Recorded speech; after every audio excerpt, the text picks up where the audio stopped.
panas sikit IR. Adakah IR gambarkan ada di kalangan kita yang mungkin nak memecahkan, ataupun kalau tak memecahkan pun yang tidak menghargai nilai penyatuan yang IR maksudkan ini? Benda ini benda yang bersifat subjektif. Kita tak boleh nak menuduh secara melulu. Saya tidak nafikan ada individu-individu yang tidak bertanggungjawab yang mahukan perkara ini berlaku, dan barangkali ia bukan daripada kalangan kita, barangkali dia daripada kalangan pihak lawan. Tetapi bila kita berurusan dalam jemaah ataupun dalam organisasi sebegini, lebih baik kita melihat juga jentera-jentera kita, bermuhasabah, sebab kita bukannya sempurna. Mungkin ada di kalangan kita yang terlajak, dia tak faham. Jadi yang tak faham ni, di akar umbi contohnya, tak faham kenapa pentingnya perpaduan ummah ini. Yang kita boleh maafkan UMNO, boleh maafkan PAS, PAS boleh maafkan UMNO setelah 60 tahun bergaduh. Yang mereka difahami inilah nikmat perpaduan ummah.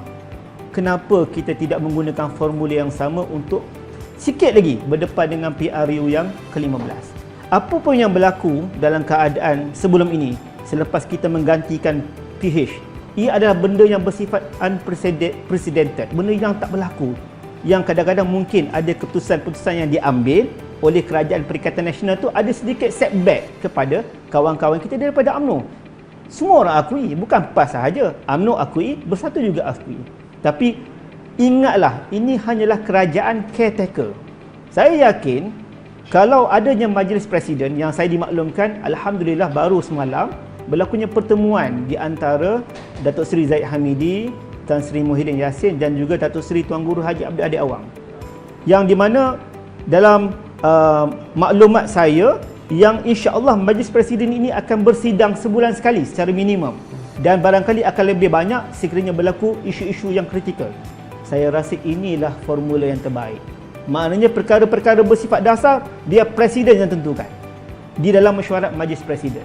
Jadi kalau ini berlaku, insya-Allah kita boleh correct benda-benda yang berlaku sebelum ini, yang kita nampak ada sedikit kesilapan ataupun terlajak keputusan-keputusan yang dibuat, menyebabkan ada di kalangan kawan-kawan kita daripada PAS, daripada UMNO terasa, dan juga kawan-kawan daripada Bersatu pun ada juga yang terasa. Jadi saya lebih melihat optimis kepada penyelesaian masalah, dan inilah di antara penyelesaian masalah. Dan yang kedua, saya cadangkan bila kita ada Majlis Presiden ini, kita buat perjanjian bertulis tentang pembahagian kerusi, contoh, supaya tidak berlakunya 3 penjuru.